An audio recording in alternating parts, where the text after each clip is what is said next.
magandang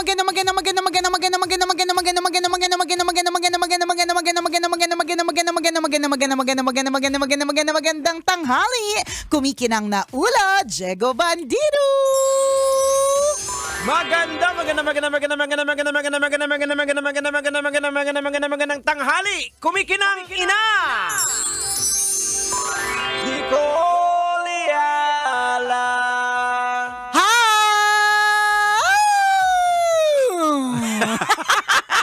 Affected ka pa rin hanggang ngayon? Affected pa rin ako dun sa pagkakaubos ng sweldo. Ang bilis-bilis. Ay, oo. Naiinis ako. Ano ba?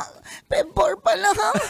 Alayo pa ng 15. Mahaba-haba pang paghigpit ng Correct. sinturon. Kaya pala naiintindihan ko yung mga kunyari yung mga nanay o kaya kung sino man yung nagbabudget, kung ba't ang sungit nila. Naintindihan ko na sila kung bakit. Kasi kung ang daming gagawin, ang daming kailangan pagkakagastusan, tapos limitado lang yung budget, sino bang hindi susungit, di ba? Nakakaloka. O kaya yung mga dati naririnig lang natin, kinakailangan mo higpitan yung sinturon. Ano yung ibig sabihin ng bata-bata ka pa? Correct. Ano yung pinagsasabi niya? Tama. Alam mo nung isang araw, merong assignment yung anak ko. Parang ang sinasabi niya is magbabudget daw. Parang ganyan. Parang kunyari, ikaw ay may ganitong X amount of money. Okay. Merong X amount of money. Kadyot, nasa baba si Ren. May ano. Ay. Sorry.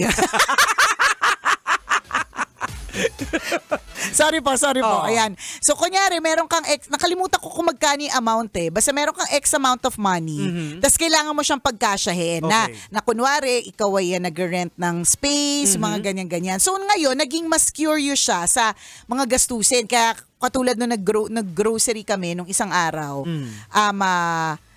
with that, si Princess itong pinag-uusapan natin. Okay, with that assignment of hers, ang naging eksena is, naging aware siya sa mga gastos. Parang tinanong niya, how much did we pay? Gumanon siya para sa grocery. Oo, ganyan. Tapos sabi ko ganito. Tapos sabi niya talaga, I don't want to be an adult. Sabi niya. At sinabi ko talaga, kasi nagkaroon siya ng understanding kasi nga, because of that assignment. Kasi dun sa assignment na yon, inassume niya na kunyari daw magbe-bed space siya. So magkano daw ang bed space? So nag-search daw sa internet, ang bed space daw ay nasa mga 2,000 to 2,500. Okay. So yung pa lang daw, ubus na daw yung sweldo niya. Yung parang yung budget na kailangan niyang asikasuhin. Kaya sabi ko sa kanya, tingnan mo. Ngayon, yan assignment pa lang. Ayan. Kami araw-araw namin tinatahak yan everyday. Promise nakita niya yung bill nung grocery. Sabi ko, tingnan mo, tas magdadagdag ka pa ng ice cream. Tas nainis ka nung hindi kami pumayag. Sabi niya talaga, I don't want to be an adult. Ganyan. Sabi ko talaga, alam mo kaya yan. Namnamin mo na bata ka, hindi mo pa iniisip yan. Kasi when you're an adult, especially kapag ka Christmas, 'di ba? Malalaman mo talagang ikaw ay adult na pag Pasko Kasi ikaw na yung gumagastos, hindi ka na malamig ang simoy ng hangin, malamig ang simoy ng gastos ng kanta mo. Ang mas masaklap pa dyan, kagaya niya, di ba, na-project niya na yung gagasusin. Pero pag in-apply mo, sa tunay na buhay, pa siya. Correct! Sa tunay na buhay, hindi ganon. Ngayon, sa tunay na buhay, may budget ka, eto lang. Pagdating mo dun sa grocery, hindi ganon. Correct! Nag-iiba talaga siya kasi ang projection mo talaga is ganito lang. Pero pagdating nga sa grocery, mas mahal na pala kunwari ang sibuyas. O di naman kaya, mas mahal yung lechugas. Kung ano man yung mas mahal. So yung akala mong nilalagay yung lechugas? Hindi ko rin sure. Basta naisip ko lang parang healthy Baka nakikinig yung mga doktor ko di ba? At least may masabi akong healthy today. Yun, so, yung gano'n, magbabago siya talaga Kaya, as much as possible, talagang mag-stick ka sa budget. Sabi ko nga dun sa anak ko, tingnan mo, kaya, now you understand, kahit papaano, hindi niya pa nga talaga nagigets na sometimes yung mga bigla ninyong dinudukot sa grocery, kapag nagsabi kami ng no, 'di ba? Naintindihan ninyo. Ganyan. Ay, hindi pa siguro naintindihan ni Princess yung yung bayarin sa kuryente. Correct. Bayarin sa tubig. Hindi pa niya masyado naintindihan. Pero doon sa assignment na yon, parang nagets niya na doon pa lang sa gasto sa bed spacing. Sabi ko nga, anak, bed space pa lang yan. Hindi pa yun yung actual na kapag ka nag-rent ka ng isang buong unit or isang buong kwarto. 'Di ba? If you want to be comfortable. Ayan. Ganyan. Iba pa yung presyo noon. Hindi lang 2.5. At ang bed space, ibig sabihin, makikisalamuha ka Sa iba't ibang sa tao. ibang tao. Yung Kaya mga nga, gamit mo, correct. nandun din. Kaya nga sabi ka, yun yung sabi ko sa kanya, kaya ang eksena dyan, i-achieve mo na magkaroon ka ng sariling kwarto. Ang sariling kwarto, hindi na ganyan ang presyo. 'Di ba? So hindi siya talaga madali. Adulting is real, adulting is hard. Kaya sa mga kabataan na nakatutok, kung hindi na pagbigyan, kung hindi po na pagbigyan yung inyong wish, ibig sabihin nun, talagang sadyang naghihigpit lang ng sinturon si nanay at tatay. 'Di ba? Kasi hindi naman kayo hindi ibibigay ang gusto nyo kung kaya eh. Yes. O kaya diba? may time na pinagbibigyan. Correct. May time talaga na medyo gipit. Correct. May time talaga na di ba? Medyo loose ng konti. Totoo, wag kang mainis kung nagplano kayo na kumain sa labas tas hindi natuloy kasi hindi pala dumating yung budget ni tatay or hindi pa bumaba ang cheque ni nanay, di ba? Yung mga ganon. So kailangan intindihin. Kaya may time din. Siguro na experience rin to, labas kayo ng family. O sige, kain tayo. Pag upo nyo, pag tingin nyo, ay mahal. Doon na. Ang daming rason, di ba? Bale, sige, ihi muna. o di naman kaya, mag-share. Maitawid lang, kahit medyo bitin-bitin. Correct. Naranasan namin dati yan, yung sa Jollibee talaga. Apat kami magkakapatid, hinati into 4, yung Yum Burger. Maitawid lang ng nanay ko na nakakain kami noon sa Jollibee. Wow. 'Di ba? Yung mga ganun. So, may mga ganyan pong mga eksena ng pagsubok yung mga magulang po natin. Magulang po ninyo, kayo na mas bata. Kaya wag nang yung basta-bastang nagrereklamo, nagsisimangot, nagalit kasi hindi pinagbigyan, 'di ba? Kasi hindi niyo po alam kung anong klaseng paghihigpit sa sinturon ang ginagawa ng mga yan. Pagkasyahin lang yung limitadong resources. Nakala kasi ng mga kabataan na ang mga magulang ay factory ng pera. Hindi po. Walang ganun. At saka hindi po porke halimbawa nakita po ninyo na sumweldo yung magulang o kaya nakita niyo nag-withdraw kunyari sa ATM. 'Di ba? Tapos makikita niyo madaming pera. Pwedeng maraming pera. Pero may pupuntahan. Pero ang daming pupuntahan ng madaming pera. Dadaan lang sa kamay mo. Dadaan lang talaga siya sa kamay mo, literal. Napakahirap pang ng pagbabudget. Alam ko yan kasi nagsusungit yung asawa ko recently. Sabi ko, ang sungit-sungit mo naman, ang pangit mong kabanding. Tapos na-realize ko, sa pagbabudget talaga, nakakasungit talaga siya eh. The more na dapat mataas ang respeto natin sa taga-ingat yaman ng pamilya ninyo. Kasi hindi po madali sa totoo. Tama. Masakit sa ulo. Correct. Lalong-lalo na mabuti kung siksikliglig at umaapaw. Yes, yung resources, yung wala kang pakialam, di ba? Hindi. Yung talagang, sakto lang. ay ang gagawin mo lang talaga is, totally lang parang i-appropriate mo lang kung saan ang babayaran ganito. Kung kulang, paano ka maghahati-hati? Paano mo pagkakasyahin? Correct, kung kulang talaga. At kaya nga, yun yung sinasabi natin na kung talagang sadyang kulang, gagawa ka talaga ng extra na paraan. Yun diba? naman yung kasabihan na mamaluktot ka. Diba? Pag maiksi yung kumot. Matututong mamaluktot. Totoo, ngayon na natin siya nagigit na, nga pala, no? Di syempre, ako yan yung sinasabi ko minsan, nagiinit ng ulo yung budgetarya ng bahay namin, which is yung asawa ko. So sinasabi ko sa kanya, di mag-cut down tayo dun sa mga kung anong na expense kasi meron pwedeng i-cut down Tama. Kasi naman nasa-stress tayo. Di pwede nating kunyari ang labas sa isang buong buwan ng pagkain kasi minsan hindi natin namamalayan yung take out, online na pagpapa-deliver ng food o kaya yung dine-in sa mga restaurant. Akala lang natin, gumastos ako ng ganito. Pero pag kinumpute mo yan, pag pinagsama-sama mo talaga yan, more than higit pa sa sweldo mo, correct. 'Di ba kulang talaga. So yun talaga yung pag maiksi ang kumot, matutong mamaluktot, 'di ba? Na wag ka ring magrereklamo kapag halimbawang hindi ka muna bibili ngayon ng ganitong bagay.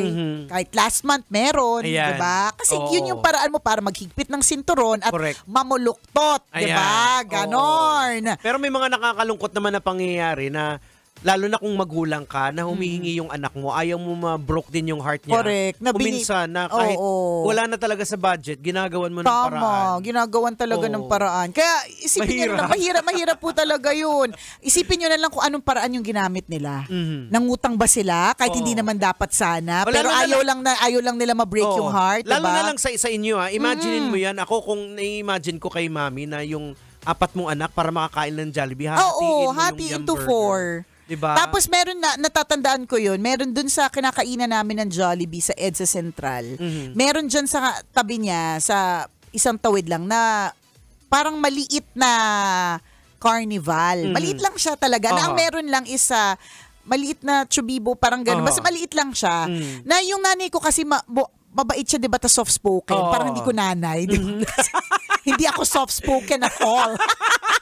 Na natatandaan ko na hindi ko alam kung naaawa sa kanya yung taga-bantay. Pinasasakay kami minsan ng libre Kasi alam niya 4 kami. Kaya nakakasakay kami ng libre doon. Or baka nagaganda lang siya sa mami ko kasi maganda yung mami ko. Diba? Well, isipin mo yung mga para-paraan na ginagawa din ng mga magulang na yon. Maglalambing ba sila?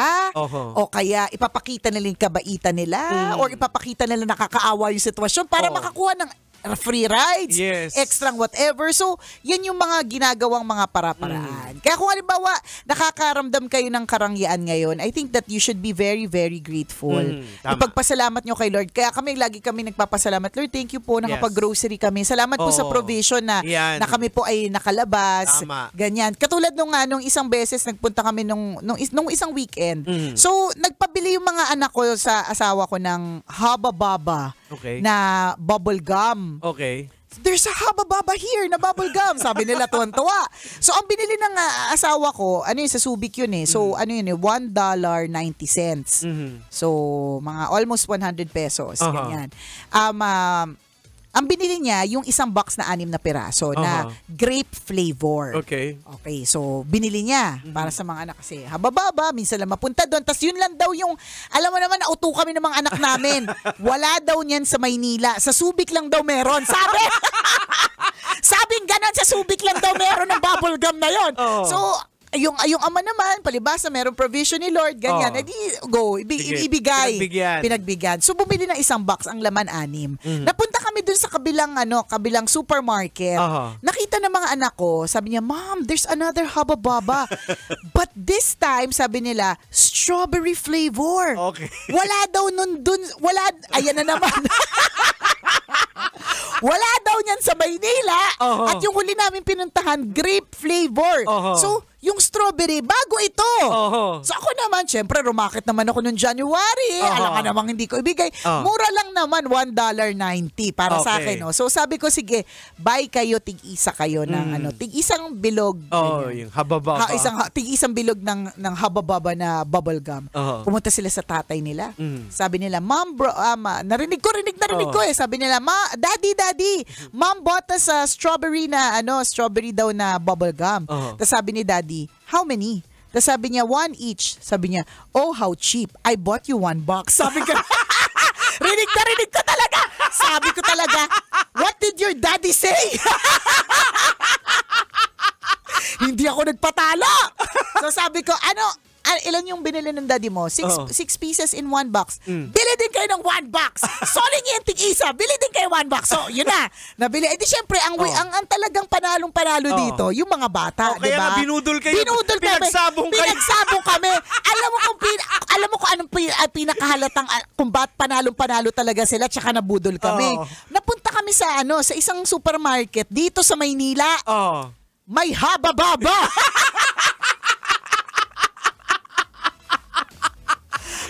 Mura! Kami talaga yung nauto, di ba? Pero ako, nakakatawa mo yung experience, di ba? But grateful kasi may pwedeng gano'n na budulan. I mean, pwede kasing hindi kasi wala talaga, sadyang walang budget. Pero nakakatawa lang siya na nabudol kami, di ba? Pero totoo na mindset yan sa mga bata. Pag nakakita ka ng yung ATM na, ay hindi, wala yan sa ibang lugar. Ay tayo ganun din naman correct. Kasi actually wala naman tayong talagang knowledge kung meron o wala. Totoo. Sila talaga, wala. There's no, ganyan. Lagi yung ganyan. It's only here in this place. Ganon. Kami naman, paniwalang-paniwala, may internet naman, hindi namin sinesearch.